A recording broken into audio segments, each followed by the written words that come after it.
Greetings to graduates, especially parents and friends, faculty and staff, at this 9th December commencement in the 167th year of Saint Vincent College. We're honored to share the stage with Ms. Hedda Sharapan of the Fred Rogers Company. More about her later. But also we welcome Joanne Rogers, wife of the late Fred Rogers and honorary doctorate of Saint Vincent.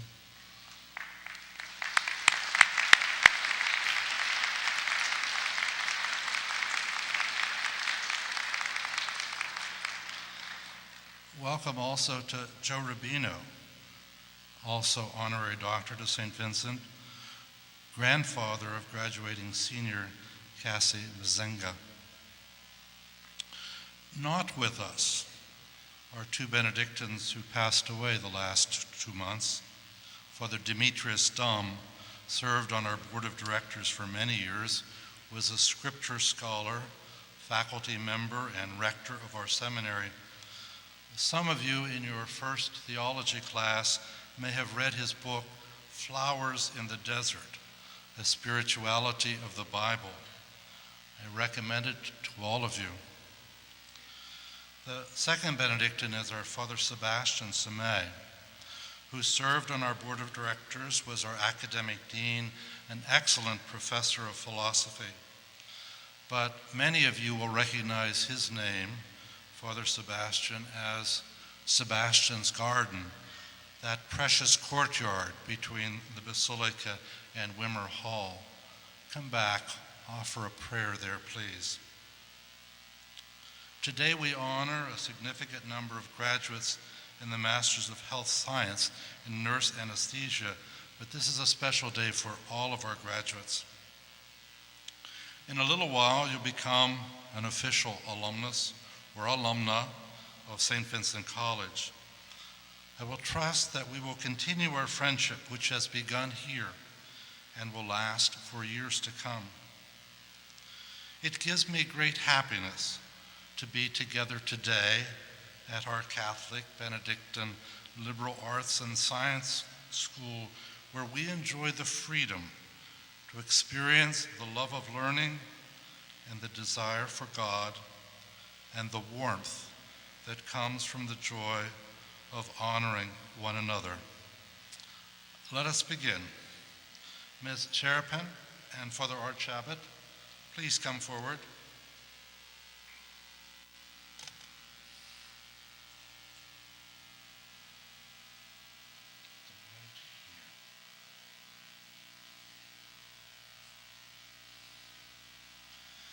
Hedda, you began your career early, at age 11, with your own TV show, The Happy Hedda Show, even if it was just in front of your mirror. It was the beginning.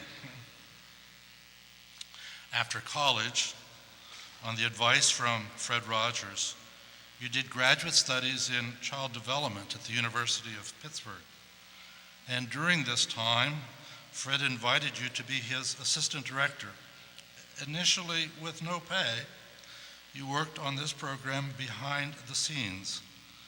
A few years later, for a brief while, you became the voice of Mrs. Frog on Mr. Rogers' neighborhood. Oh, yes. Over the years, collaborating with Fred Rogers, and later in your own right, with a new voice, you have made an important difference by supporting and communicating with adults on how to nurture children's intellectual, social, and emotional development. In the early years of our Fred Rogers Center, you brought your unique gifts to Saint Vincent College to work with our faculty in developing a course in the education department integrating qualities that were at the heart of Fred Rogers' work: self-control, getting along with others, curiosity, attentive listening, and perseverance.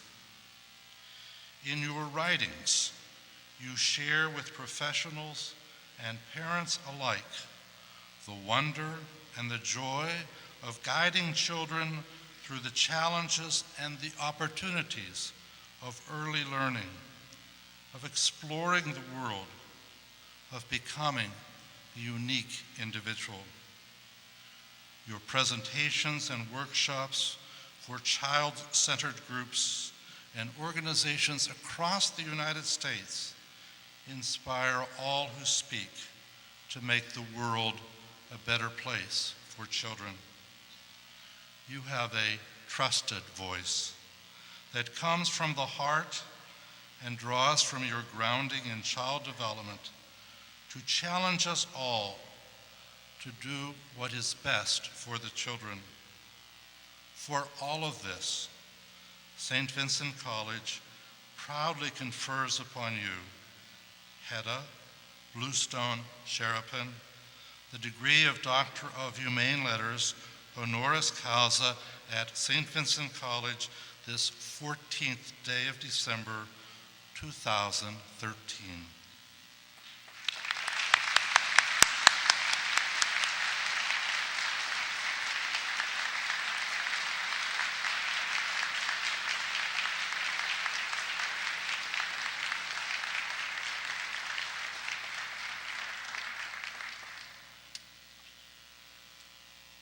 I am so touched by this honor, especially because I know how much St. Vincent College meant to Fred Rogers, to his family, to his parents, and I know how much it means to Joanne Rogers. And I must say that every time I've been here on campus, I've been touched by the true Benedictine spirit of all the good friends that I've come to know over the years. Archabbot Douglas, Brother Norman, Brother David Kelly, Dave Safran, Don Orlando. This place is a caring neighborhood, and I thank you for welcoming me so warmly over the years. And I also have to say what a remarkable thing it is that this is the 10th anniversary of the Fred Rogers Center. I remember when the center was, if you pardon the expression, just a gleam in the eye of Archabbot Douglas and Fred Rogers. And what it's become today under the incredible leadership of Rita Catalano, the first year with Bill Eisler and Rita Catalano working together to create this center, and then Maxwell King stepping in and as the executive director. And then in these last few years with Rita Catalano, I must tell you, nationally, the center is so highly respected and recognized. I was listening to a webinar yesterday where they were talking about young children and technology, and the first resource that people were told to turn to was the Fred Rogers Center and the LE Learning website. This is a powerhouse, and I know Rita has had a great deal to do with creating the partnerships that made this happen, and my hat's off to Rita as well, and to her great staff, Cindy Scarpo and Emily Urin. Congratulations to the graduates and to your family and friends, some of whom are here today, maybe some who couldn't be here for many reasons. But I was thinking about Fred's song, "You've Got to Do It." You can make believe it happens and pretend that something's true. You can even pray that something happens, but until you start to do it, you'll never see it through. And what Fred was telling us in that song is that, yes, it takes wishing and dreaming and hoping and praying, but until you do it, you can't get there. And you did it. Congratulations to all of you. What a proud, proud moment.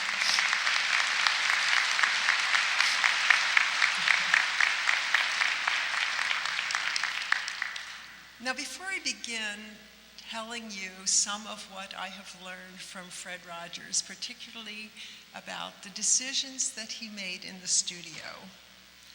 Maybe I should ask first, how many of you have seen Mr. Rogers? Aha. And whenever I ask that question, I'm reminded of the little boy who actually saw Fred out in public one day, and he ran up to Fred and he shook his jacket and he looked at him with these great big eyes and he said, "Mr. Rogers, how did you get out of the TV?" And of course, Fred bent down and he carefully and caringly explained a little bit about how television works, and the boy nodded his head through that explanation. And then he said, "But Mr. Rogers, how are you going to get back in?" I love that story. I love it because it says, even the best of communicators under the best of circumstances can sometimes miss the mark. And it's also a story that gives me a metaphor. I'd like to take the messages out of Mr. Rogers' neighborhood and take Fred himself out and let you see something of what we saw of him in the studio as he made some decisions there. And I also have to say that it might be kind of odd to be talking about lessons from a children's television program here at a graduation ceremony, but Mr. Rogers' neighborhood had life lessons for us all, and I think you'll see it in these two stories that I want to tell you this morning. It's kind of unusual, I know, to use video in a graduation speech, but I couldn't help but bring you the real McCoy, let you see Fred in action, let you feel what it was like for us in the studio watching these pieces, and not only learn some things from what I have to say, but learn some things that matter to you of what you see in these videos. Now, just a little bit of background. Fred wrote all the scripts. There were over 900 in all. He also wrote all the music, the melodies and the lyrics. He also was the main puppeteer.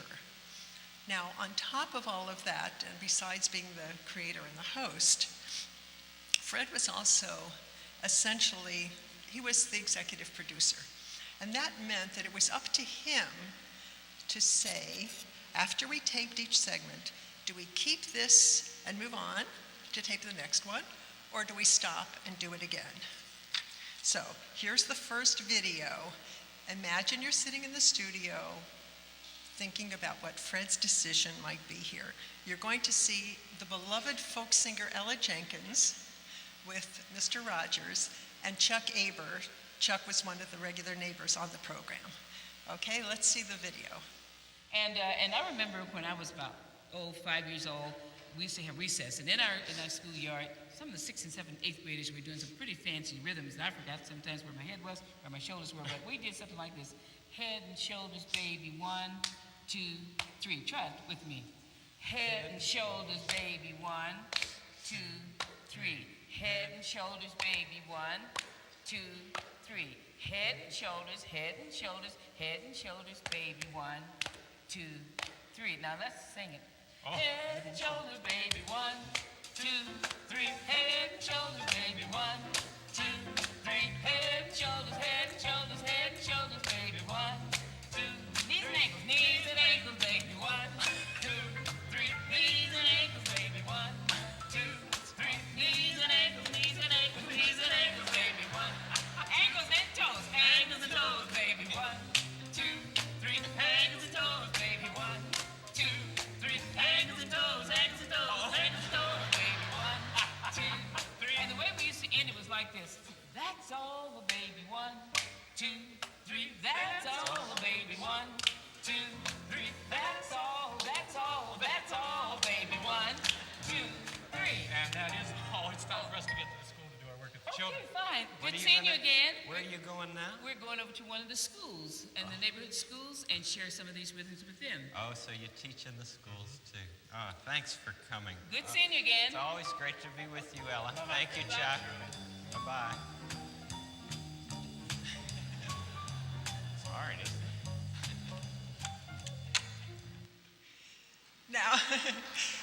After every segment that we taped in the studio, and we didn't tape Mr. Rogers' Neighborhood the whole half hour down so that if you had to do it again, you'd have to start all the way at the beginning. We taped them in short segments, and the editor put those pieces together.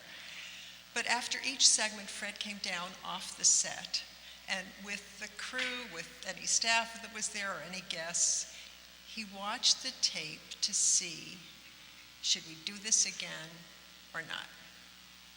And you have to think, these decisions were not made lightly. Fred brought all of what he was to this. He brought all of his background, his TV production background from NBC, from WQED. He brought his music composition background from Rollins College, his ministry, his master's in divinity from the Pittsburgh Theological Seminary, and being ordained as a Presbyterian minister with a special charge of serving through television, and his graduate work in child development. All of that background, these decisions were not made lightly. Do we stop the tape and do it again? Or do we keep this? And you know what his decision was. We keep this piece and think about the messages that are in there. It's such a great reminder that nobody can do everything well, and that nobody's perfect. There are no perfect children, and there are no perfect parents. What that also reminded me was of something that Fred brought through that message, is that we need to forgive others when they fall short of the mark, and we need to forgive ourselves when we do. And maybe that's the hardest forgiveness of all. I have to admit, though, that I'm kind of concerned about saying there are no perfect people when I'm talking to people who have just gotten a master's degree in nurse anesthesiology. If I'm in the operating room and I'm saying, remember, we are not perfect. But maybe that's an even more important message, understanding we are not perfect.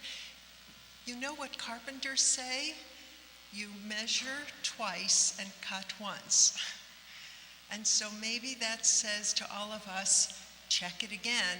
Hedda might be there on the surgical room. There's another important message that's in that piece, which is, don't give up. Keep on trying. What is it that helps us keep on trying? I just want to mention quickly, there is research that Carol Dweck did at Stanford University, where she found that if you say to students, you're smart, or you're really good at that, you know what happens when those children hit a challenge?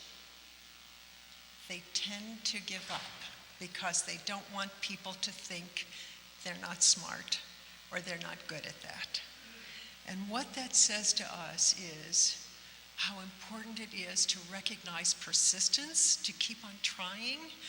One of your new professors here is John Lee, and I had a problem with the computer a little while ago, and John Lee sat with that piece for, I'm telling you, almost an hour, working at it, saying there must be a way, there must be a way. And he found that way. It was through that persistence. But persistence isn't just at the computer, and it's not just at your future work life. It's also with our family relationships and our friends. Don't give up. Keep on working at it. But that's not the end of my message. I've got another video to show you that sort of goes hand in hand with it. It's the video of Fred trying to put up a tent. Would you roll the second video?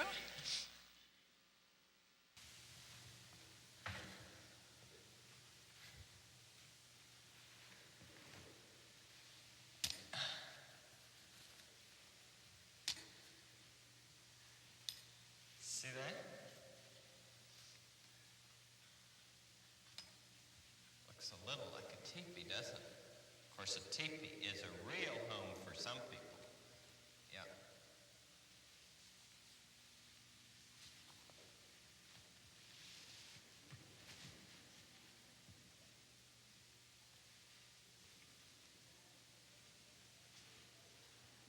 See how this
Well, obviously, that did not make it on Mr. Rogers' Neighborhood, although it did make it on another program, the bloopers.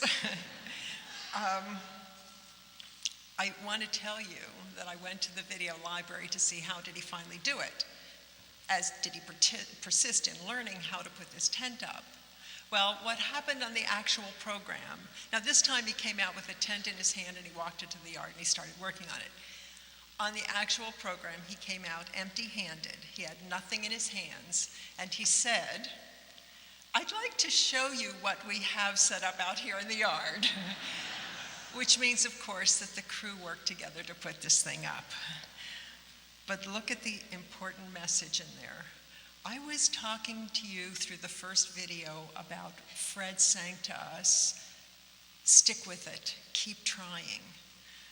But I think there's a more important message in this piece that goes right along with that, which says, when your intuition tells you it's not working, go get some help. Fred always said, and I love this line, it's not a sign of weakness to ask for help. There is real strength in that. There are going to be many tents for you to put up in the future. And I hope you'll keep in mind these two side-by-side, hand-in-hand messages of keep working at it, but recognize when you're banging your head against the wall and you're not getting anywhere, go get some help. Fred encouraged us to do that in the office. I need that with my coworkers. I need to be able to say to Kathy, look at this newsletter writing I've done. Help me know how to make this better.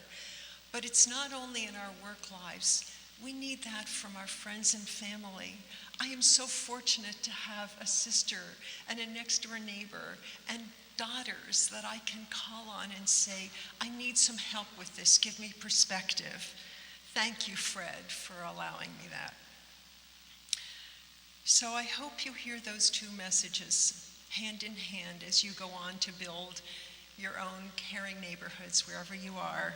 And I wish you many beautiful days in the neighborhood ahead. Thank you.